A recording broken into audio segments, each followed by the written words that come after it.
Hello students. सो आज हम tissue part 2 lecture देखेंगे। लास्ट टाइम पार्ट 1 देखा था जिसमें हमने मेरिस्टेमेटिक टिश्यू पढ़ा था, प्लांट टिश्यू का मेरिस्टेमेटिक टिश्यू वाला पार्ट पढ़ा था। सो हमने देखा था कि लास्ट टाइम कि प्लांट टिश्यू दो टाइप का होगा, एक meristematic tissue and second one is permanent tissue, right. So meristematic tissue तो लास्ट टाइम हमने पढ़ लिया था, सो आज हम परमानेंट टिश्यू पढ़ेंगे। तो वन सेकेंड, यहाँ रफली मैं लिख देती हूँ कि प्लांट टिश्यू दो टाइप के होते हैं, राइट। एक meristematic meristematic tissue and here is permanent tissue. Permanent tissue, okay. So हमने मेरिस्टेमेटिक में, अगर आपने लास्ट लेक्चर नहीं देखा तो आप जाके देख लेना, उसमें मैं मेरिस्टेमेटिक टिश्यू बिल्कुल डिटेल में बताई हूँ, तो उसके टाइप्स भी बताई हूँ, राइट। सो मेरिस्टेमेटिक टिश्यू बेसिकली क्या होता है, जो डिवाइडिंग टिश्यू होता है। जब यंग रहते हैं प्लांट्स तो उसमें सेल डिवीजन होना जरूरी है ना, ताकि ग्रोथ हो प्लांट का। तो जितने भी डिवाइडिंग टिश्यू है वो मेरिस्टेमेटिक टिश्यू है। लेकिन जब वही डिवाइडिंग टिश्यू एक परमानेंट शेप ले ले, एक फंक्शन ले ले एंड स्टॉप कर दे डिवाइडिंग होना, डिवाइड करना उसका रुक जाए, तो वो परमानेंट टिश्यू कहलाता है। और जब मेच्योर होता है प्लांट तो वो मेरिस्टेमेटिक टिश्यू परमानेंट टिश्यू का रूप ले लेता है, ठीक है। तो आज हम परमानेंट टिश्यू देखेंगे डिटेल में। तो देखो मैंने एक चार्ट बनाया है ताकि आप लास्ट टाइम पूरा ही प्लांट टिश्यू का चार्ट बनाई थी, सो आप वहां जाके देख लेना। सो उसमें मेरिस्टेमेटिक टिश्यू पढ़ा दिया, इसलिए मैंने मेंशन नहीं किया, एंड परमानेंट टिश्यू का फर्दर चार्ट बनाया है, ठीक है। तो एक बार इसको पूरी चार्ट को देख लो, ठीक है, कि क्या है। मैं इसको एक्सप्लेन करती हूँ, वन सेकेंड। यस, ये है हमारा परमानेंट टिश्यू का चार्ट, ठीक है। सो परमानेंट टिश्यू बेसिकली क्या होगा, मेरिस्टेमेटिक टिश्यू जब डिवीजन उसमें रुक जाए और एक परमानेंट शेप फंक्शन ले ले तो वो परमानेंट टिश्यू हो जाता है, ठीक है। तो इसके क्या टाइप हो गए, परमानेंट टिश्यू का भी दो बेटा होगा, simple permanent tissue, complex permanent tissue. ये मैं समझाने के लिए बोल रही हूँ, बेटा होगा ऐसा नहीं। परमानेंट टिश्यू दो टाइप के होंगे, simple permanent tissue and complex permanent tissue. Simple permanent tissue जो होंगे वो सिर्फ और सिर्फ एक टाइप ऑफ सेल से बने रहेंगे। जैसे कि मैं थोड़ा सा यहाँ पे कॉर्नर में समझाती हूँ कि सपोज ये टिश्यू है, सिंपल परमानेंट टिश्यू, तो ये एक सेम टाइप का सेल से बना रहेगा। जितना भी बना रहेगा ना, सारा सेम टाइप का सेल होगा, ठीक है। ऐसे ये पूरा हुआ। अब ये कॉम्प्लेक्स परमानेंट टिश्यू है, तो सपोज यहाँ पे एक सेल में बनाई, ठीक है। तो कॉम्प्लेक्स परमानेंट टिश्यू में क्या होगा पता है, कुछ ऐसे सेल्स होंगे, क्योंकि सारा सेम नहीं होगा, more than one type of cells पाए जाते हैं। कुछ ऐसे होंगे, राइट। वन सेकेंड, लो,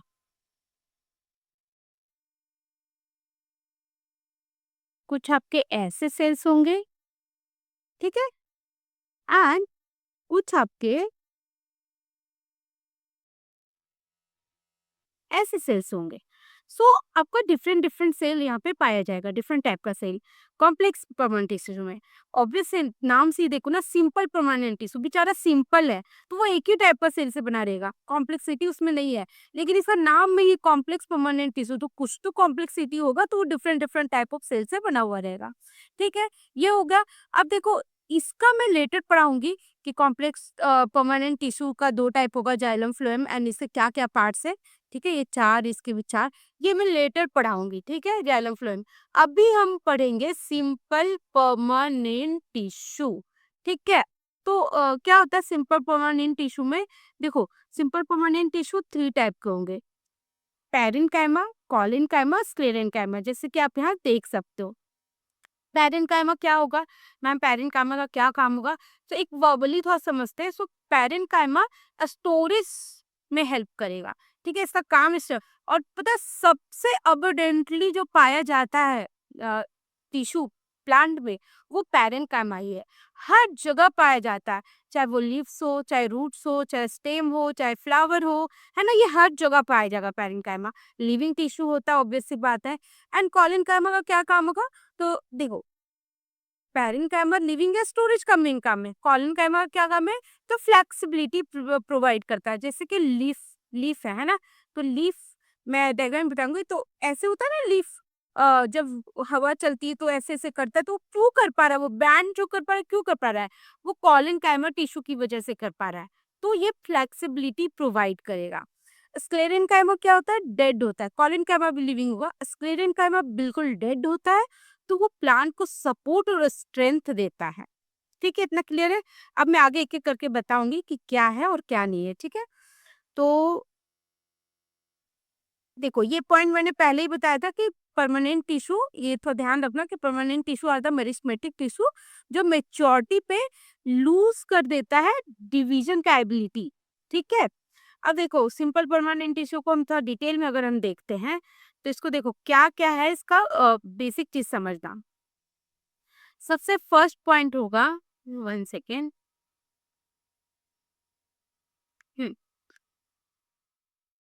सबसे फर्स्ट पॉइंट होगा कि ये लिविंग टिश्यू है। ठीक है, ओके मैम। कॉलिन का में क्या होगा पता है, लिविंग टिश्यू ही होगा। ठीक है, स्क्लेरन का में क्या होगा, अभी मैंने बताया था सपोर्ट स्ट्रेंथ प्रोवाइड करेगा, तो ऑब्वियसली डेड होगा तभी वो कर सकता है। ठीक है, तो डेड टिश्यू होगा। ओके,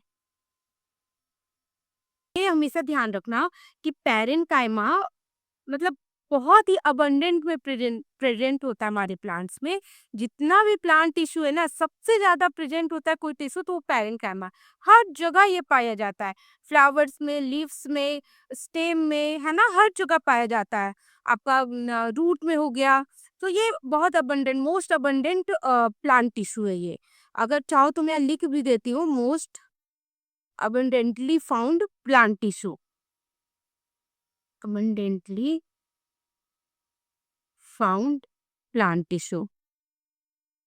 ज्यादा घिचकिच तो नहीं हो जाएगा, प्लांट टिश्यू।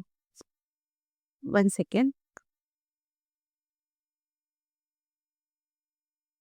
चलो मैं इसको ना कहीं पे भी पॉइंट करके नीचे बता दूंगी। यहाँ पे थोड़ा सा ज्यादा होच हो जाएगा, तो मैं ज्यादा इसको गड़बड़ नहीं करती हूँ। ठीक है, सेकेंड पॉइंट क्या है पता है, बहुत इंपॉर्टेंट है कि पैरेन्काइमा में ना इंटरसेलुलर स्पेस बहुत प्रेजेंट होता है। क्योंकि ये लिविंग है, क्योंकि इसको स्टोरेज करना है, तो स्पेस सेल के बीच में बहुत प्रेजेंट होते हैं। तो यहाँ पे लिखेंगे इंटरसेलुलर। इंटर इंटरसेलुलर का मतलब पता है ना, इंटर का मतलब ही होता है इन बिटवीन। मतलब सेल्स के बीच में जो इन बिटवीन सेल्स जो स्पेस प्रेजेंट रहता है उसको हम इंटरसेलुलर स्पेस कहेंगे। तो इंटरसेलुलर स्पेस क्या हो जाएगा यहाँ पे, प्रेजेंट हो जाएगा।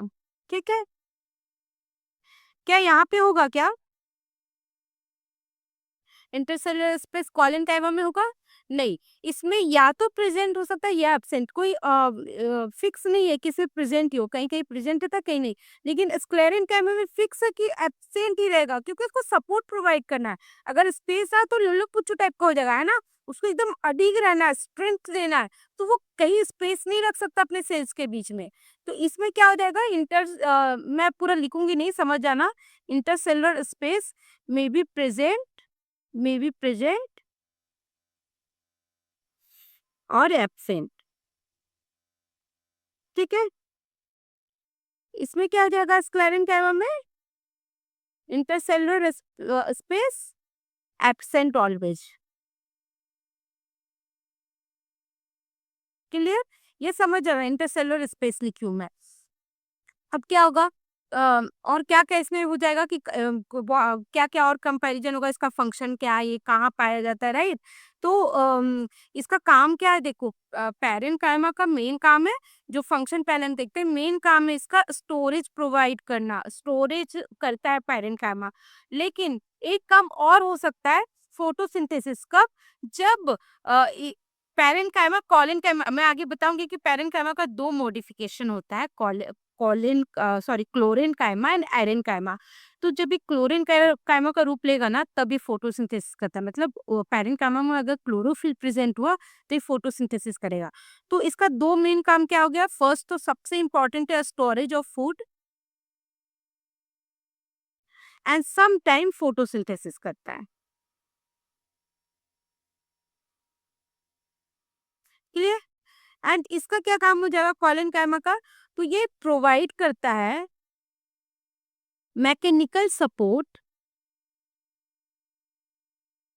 मैकेनिकल सपोर्ट एंड क्या प्रोवाइड करता है मैकेनिकल सपोर्ट के साथ साथ फ्लेक्सिबिलिटी, फ्लेक्सिबिलिटी प्रोवाइड करेगा एंड फ्लेक्सिबिलिटी, फ्लेक्सिबिलिटी प्रोवाइड करेगा। मैम फ्लेक्सिबिलिटी क्या होता है? तो मैं अभी बताऊंगी किसमें प्रेजेंट रहता है, वहां आपको एग्जांपल में समझाऊंगी। जैसे लिफ्ट प्रेजेंट हुआ लिफ्ट के पेटियोल में, तो ऐसे से लिफ्ट जब हवा चलता है मूव करते रहता है ना, तो इसकी वजह से ही करता है। ठीक है, इसका क्या काम होगा तुम सोचो, स्क्लेरिन का है, तो ये प्रोवाइड करेगा स्ट्रेंथ, सपोर्ट, सपोर्ट बन सके and hardness, hardness to plant parts बन सके। देख रहे हो ना, मतलब ये पूरा बिल्कुल हार्डनेस और सपोर्ट स्क्लेरन काइमो की वजह से होता है। ठीक है,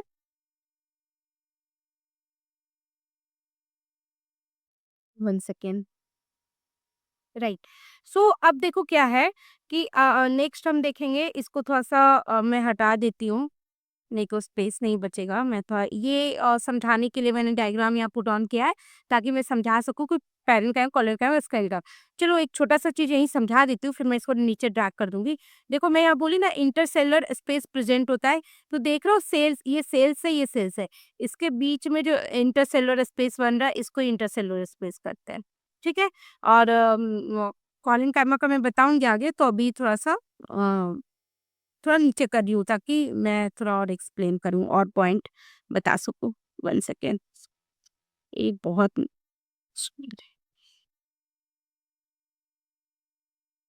हुँ, 1 सेकेंड हाँ।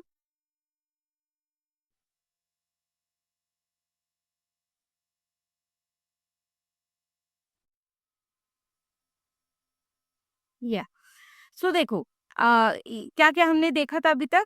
क्या-क्या पॉइंट देख लिया कंपैरिजन में तीनों का? देखो टफ नहीं है, ध्यान हो जाएगा, ठीक है? सो फर्स्ट पॉइंट तो हमने देखा था कि वो लिविंग होता है या डेड होता है, राइट?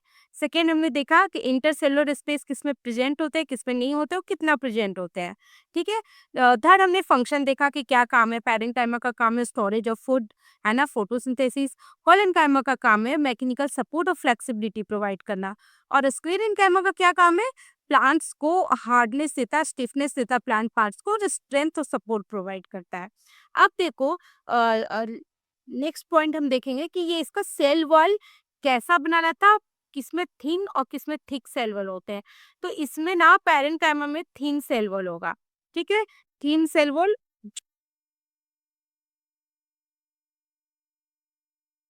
सेल वॉल और मेडअप ऑफ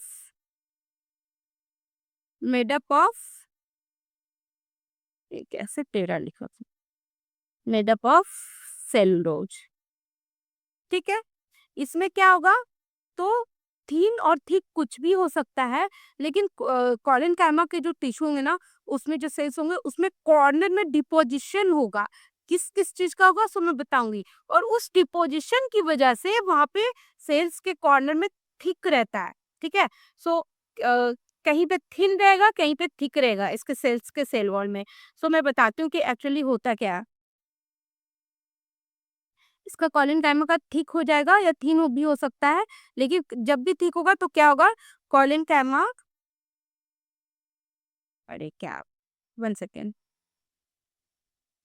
हाँ, cell wall is thickened at the corner due to deposition of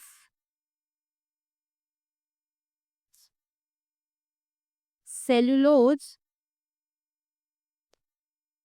hemicellulose hemicellulose and pectin. देखो बच्चों, मैं चाहती तो पहले से ये चार्ट बना सकती थी, है ना? और मैं वही प्रेफ़र करती हूँ टाइम बचाने के लिए। बट मैं साथ ही साथ इसलिए लिख रही हूँ कि आप जब देखो ना तो आपको भी साथ ही साथ याद होते जाए, है ना? मतलब एक बार बोलते हुए सुनोगे ना तो वो चीज़ ध्यान रहता है, ठीक है?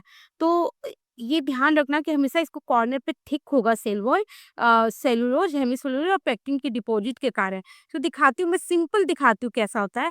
सपोज़ मैंने एक सेल बनाया है एक कोलेनकाइमा का, ठीक है? कोरियन कैमा का एक सेल है, कैसा होता है वो मैं बताती हूँ। सो 1 सेकंड। हुँ,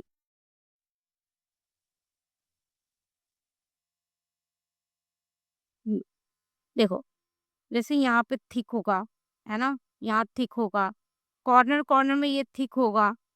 क्यों थिक होगा भाई? क्यों थिक होगा? क्योंकि यहाँ पे आपका सेलुलोज, हेमिसेलुलोज और पैक्टिन का डिपोज़िशन होता है, इसकी वजह से थिक होता है, ठीक है? ये मैंने एक डायग्राम के ज़रिए आपको बता दिया कि क्या है। अब देखो स्क्लेरेनकाइमा में क्या होगा? सो स्क्लेरेनकाइमा में सेल वॉल थिक होता है और ये लिग्निन के डिपोज़िशन के कारण, ठीक है? तो cell wall is thick due to deposits. और ये चीज़ ध्यान रखा यूनिफ़ॉर्मली थिक होगा, मतलब ये पूरा में कहीं थिक और कहीं थिन नहीं होता है। तो मैं इसको लिख ही देती हूँ ताकि आप लोग कन्फ्यूज़ ना हो। 1 सेकंड। उम, यूनिफ़ॉर्मली मतलब पूरे में।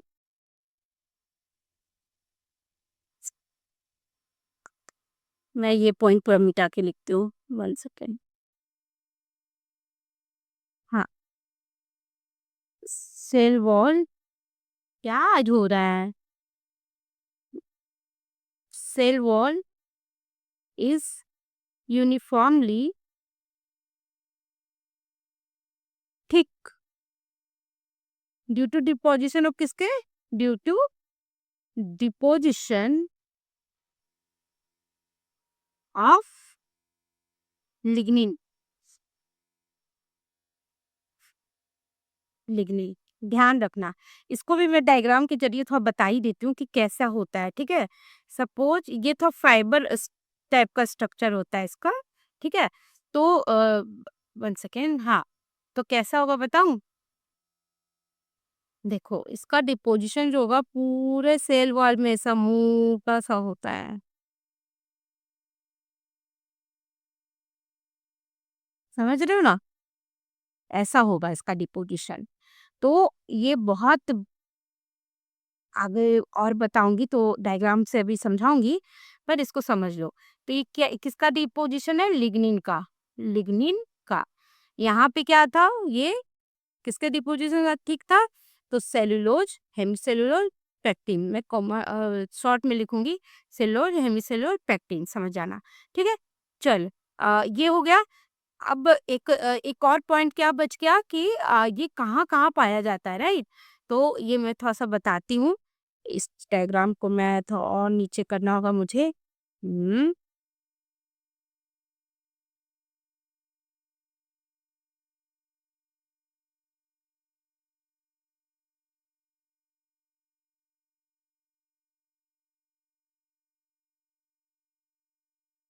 हुँ। तो अब देखो कि इसको 1 सेकंड। हुँ, तो पैरेन्काइमा कहाँ पाया जाता है? सो पैरेन्काइमा मोस्ट अबंडेंट टिश्यू है, तो ये हर जगह पाया जाएगा। लीव्स में पाया जाएगा, स्टेम में पाया जाएगा, रूट में पाया जाएगा, फ्लावर्स में पाए जाएँगे, है ना? तो ये हर जगह पाया जाता है। तो कहाँ-कहाँ पाया जाएगा? लीव्स हो गया, स्टेम हो गया, है ना? रूट हो गया, फ्लावर्स हो गए, तो ऐसा है। कॉलिन कहाँ-कहाँ पाया जाएगा? तो पिक्टोल ऑफ लीफ में पाया जाता है, ठीक है? एंड आपका क्या बोलते हैं उसको, स्टेम के टेंड्रिल में पाया जाएगा। So petiole of leaf and tendril of stem. ठीक है? अब पेट्योल ऑफ लीफ क्या होता है? तो बहुत सिंपल भाषा में मैं समझाती हूँ पेट्योल ऑफ लीफ क्या होता है। अ, जैसे कि ये आपका लीफ है, ठीक है? लीफ है,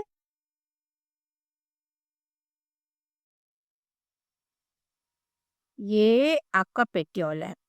तो मान लो ये स्टेम है ना? ये स्टेम है। तो ये देख रहे हो ना कनेक्शन जो स्टेम और ये के बीच में बनाई, इसको हम पेट्योल कहेंगे, ठीक है? तो लीव्स क्या हुआ ऐसे से हवा में मूव करती है, जब भी हवा चलता है विंड जब तेज हवा चलता है तो लीव्स ऐसे से मूव करता है ना, तो वो कॉलिंग टाइमर की वजह से ही होता है। और जो टेंड्रिल्स होते हैं बहुत बार देखते हो ना ऐसे ऐसे टेंड्रिल चढ़ जाता है बॉल पे, तो वो फ्लेक्सिबिलिटी वो क्यों है? वो कॉलिंग टाइमर की वजह से है। ठीक है, क्लियर? अब हम देखेंगे स्क्लेरेनकाइमा कहाँ-कहाँ मिलता है। तो स्क्लेरेनकाइमा स्टेम रूट में तो मिलेगा ही, है ना? लेकिन लीव्स के वेन्स में भी मिलते हैं। कुछ-कुछ लीफ का ना वेन बहुत स्ट्रॉन्ग होता है, ठीक है? तो वो किसी-किसी के उसमें भी मिलेगा, वेन ऑफ लीव्स। अब बोलोगे मैम वेन क्या होता है? तो देखो ये देख रहे हो ये मिड रिब हो गया और ये जो जा रहा है ना ऐसे-ऐसे, ये वेन हो गया, ठीक है? और कहाँ मिलेगा मैम? तो हस्क ऑफ कोकोनट। देखो ना बहुत लोग बोलते हैं यार ये नारियल मेरे से तो नहीं टूट रहा, प्लीज कोई तोड़ दो, मतलब क्योंकि बहुत टफ है, स्क्लेरन का टफनेस ही देता है। तो देखते हो ना नारियल के ऊपर का जो पार्ट होता है वो कितना मुश्किल होता है उसको हटाना। तो हंस वो कोकोनट हो गया। फिर आपका हो गया वॉलनट जिसको हम अखरोट कहते हैं, है ना? कभी तोड़ पाते हो वॉलनट के? लगता है दांत टूट जाएगा उसको तोड़ने में। तो वॉलनट में होता है, नट्स में प्रेजेंट होते हैं। तो जो भी टफ चीज है नट्स टफ होता है ना, तो ये नट्स में भी प्रेजेंट होगा। तो ये मैंने पूरा बताया तीनों के बारे में कि कहाँ प्रेजेंट है, क्या फंक्शन है, नेचर कैसा है उसका, राइट? अब थोड़ा-सा डायग्राम देख लो कि क्या है। जैसे देखो पैरेंकाइमा में मैंने बताया यहाँ पे दिखाया इंटरसेलुलर स्पेस, ये सेल है, ये सेल है और जो सेल्स के बीच में ये जो स्पेस बन रहा है, ये आपका इंटरसेलुलर स्पेस हो गया, ठीक है? इन बिटवीन सेल जो स्पेस बन रहा है। कॉलिनकाइमा का देख लो वॉल थिकनिंग दिखाया, मैं बताई थी ना अभी ऐसा शेप रहेगा और कॉर्नर कॉर्नर पे थिक थिक रहेगा वो सेलुलोज हेमिसेलुलोज और पेक्टिन की वजह से। तो वॉल थिकनिंग हो गया, यहाँ पे वॉल थिकनिंग शो किया है। ये आपका न्यूक्लियस है, ठीक है? न्यूक्लियस है और ये वैक्यूल है। तो क्या होता है ना कोलेनकाइमा का सेल में देखो क्या होता है, मैंने जो ये अभी बताया था, ठीक है? तो ये थिकनिंग तो दिखाएगा ही, ठीक है? फिर क्या होता है इसमें 1 सेकंड, क्या होगा कि छोटा-सा न्यूक्लियस रहेगा और जो वैक्यूल रहेगा ना बहुत बड़ा-सा रहेगा। सो साइड में न्यूक्लियस रहता है। तो यहाँ पे शो किया हुआ है vacuole, large vacuole and nucleus छोटा-सा और सेल वॉल शो किया हुआ है, ठीक है? अब देखो सेलेनिन में क्या-क्या थिक लिग्निफाइड वॉल जो मैंने इस तरीके से आपको बताया था, इसको ये ट्रांसफर सेक्शन में दिखाया है। तो कॉर्नर में जो है वहाँ पे कॉर्नर कह रही हूँ सॉरी कॉर्नर कॉलन कैरम में पूरा यूनिफ़ॉर्मली ये थिकन है, देख रहे हो? पूरा यूनिफ़ॉर्मली थिकन है, लिग्निफाइड मतलब लिग्निन से बना हुआ है, ठीक है? सो ये आपका मैं बताई पूरा sorry simple permanent tissue that is parenchyma, collenchyma and sclerenchyma. अब थोड़ा-सा एक चीज़ और पढ़ना मॉडिफिकेशन ऑफ पैरेन्काइमा, ठीक है? So, modification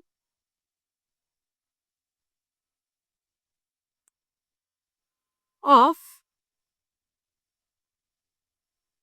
parenchyma देखो है पैरेन्काइमा ही, बस मॉडिफिकेशन हुआ है, मैं बताती क्या।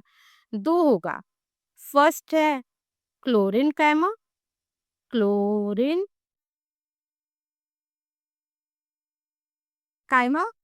And second one is aerenchyma. क्या बोल रहे हो मैम? मैं बताती हूँ क्या। क्लोरेनकाइमा कब होगा?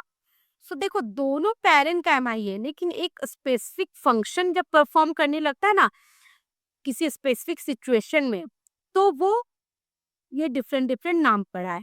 अब जैसे देखो लीव्स के जो होंगे पैरेन्काइमा, लीव्स में तो क्लोरोफिल प्रेजेंट होगा, क्लोरोफिल प्रेजेंट होगा तो आपका मतलब ऐसे समझो, क्लोरोफिल पहले नहीं समझो। लीव्स है तो उसमें क्लोरोप्लास्ट प्रेजेंट होगा, क्लोरोप्लास्ट है तो उसके अंदर क्लोरोफिल होगा, क्लोरोफिल होगा तो फोटोसिंथेसिस करेगा, तो तब वो पैरेन्काइमा का नाम पड़ेगा क्लोरेन्काइमा। अंडरस्टैंड? सो क्या होगा इन लीव्स,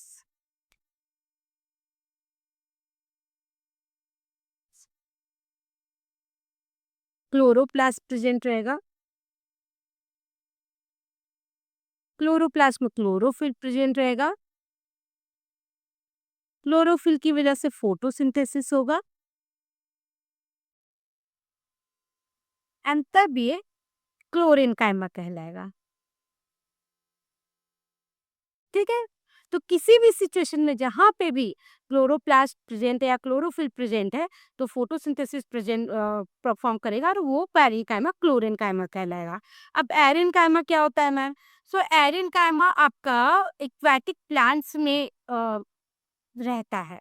तो ये पैरेन्काइमा व एरेन्काइमा इसलिए कहलाता है क्योंकि एयर कैविटी प्रेजेंट होते हैं उसमें, उसके सेल्स में एंड उस एयर कैविटी के की वजह से जो एक्वाटिक प्लांट्स है ना वो फ्लोट कर पाते हैं वाटर के ऊपर। सो जैसे आप देखते हो ना लोटस का प्लांट, देखते हो ऊपर तैरता रहता है, बहुत सुंदर सा दिखता है ना, वो क्यों कर पा रहा है फ्लोट? वो एरेन्काइमा की वजह से ही कर पा रहा है। ठीक है? तो ये किस में प्रेजेंट रहेगा एरेन्काइमा? तो एक्वाटिक प्लांट में प्रेजेंट रहेगा जिसको हम कहते हैं हाइड्रोफाइट्स। हाइड्रोफाइट्स, हाइड्रोफाइट्स में इसको और क्या कहते हैं? Aquatic plants.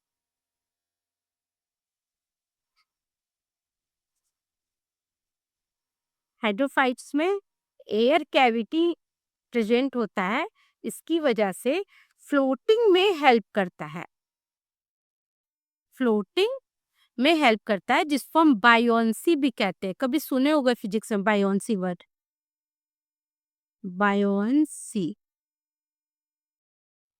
Spelling I think सही होगा। सो एक बार चेक कर लेना स्पेलिंग। सो ये है कि एरेन्काइमा क्लोरेन्काइमा दोनों पैरेन्काइमा है, बट डिफरेंट डिफरेंट सिचुएशन में इसका नाम पड़ा है। ठीक है? सो एरेन्काइमा का क्या काम होगा? तो एयर कैविटी की वजह से फ्लोटिंग प्रोवाइड करेगा, फ्लोटिंग प्रोवाइड, फ्लोटिंग। ठीक है? हेल्प इन फ्लोटिंग, मैं इसको ऐसे ही लिखती हूँ for 1 second, help in floating. ठीक है? एक्वाटिक प्लांट्स में पाया जाएगा एंड ये रहा आपका पूरा चैप्टर, मतलब ये सिंपल परमानेंट टिश्यू का पूरा बताई मैं, parenchyma, क्लोरेन्काइमा, sorry parenchyma, collenchyma and sclerenchyma. देखो कोलेन्काइमा, क्लोरेन्काइमा में कंफ्यूज नहीं करना, सिंपल याद रखो। क्लोरेन्काइमा वही होगा, क्लोरोप्लास्ट से बना है क्लोरेन्काइमा, तो ये पैरेन्काइमा का एक फॉर्म है, लेकिन कोलेन्काइमा सिंपल परमानेंट टिश्यू का पार्ट है। ठीक है? पैरेन्काइमा का भाई ही है, पैरेन्काइमा का रूट नहीं है कोलेन्काइमा, तो इसको ऐसे ध्यान रखना। अ, अब हम नेक्स्ट चैप्टर में, नेक्स्ट क्लास में मैं पढ़ाऊंगी आपको कॉम्प्लेक्स परमानेंट टिश्यू, जिसमें कि जाइलम एंड फ्लोएम हम डिटेल में शुरू करेंगे, और अगर टाइम पे हो जाएगा तो शायद हम एनिमल टिश्यू भी उस दिन कवर कर लेंगे। ठीक है? सो आई थिंक इतना आपको समझ आया होगा, और अगर सच में मेरा कंटेंट अच्छा लगता है तो प्लीज़ लाइक करना मत भूलो आप लोग, एंड या प्यार दो।